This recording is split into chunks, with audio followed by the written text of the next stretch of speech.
আসসালামু আলাইকুম, আমি মুমতাজ জ্যোতি। তো সবাই কেমন আছেন? আশা করি সবাই আলহামদুলিল্লাহ ভালো আছেন আর ভালো থাকেন সেই দোয়াই করি। তো দেখেন, সবাইকে শুভ সকাল জানাবো আমি। সকালটা পেয়ে গেলাম, আল্লাহর অশেষ রহমত। রাতের পরে দিন। তো গ্রামের পরিবেশটাই আসলে আলাদা, সবুজ বিলাস। ঠিক আছে, যেদিকে তাকাচ্ছি শুধু সবুজ আর সবুজ, যাকে বলে গ্রিন লাইফ। ঠিক আছে, মাশাল্লাহ। দেখেন, এটা দেখলে তো চোখের জ্যোতি বাড়ে, সবাই জানেন। তো আমার নাম তো এমনিই জ্যোতি, মুনতাহা জ্যোতি। সবুজ আর সবুজ, মাশাল্লাহ, আল্লাহ পাকের নিয়ামত।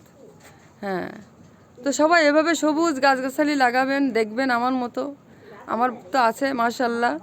ঠিক আছে, আর ঠান্ডা লাগাবেন না, সবাই সেভাবে থাকবেন, ছোট বড় সবাই সাবধানে থাকবেন। আর সবার জন্য দোয়া রইল। তো সবাই ভালো থাকেন, সুস্থ থাকেন। আল্লাহ হাফেজ।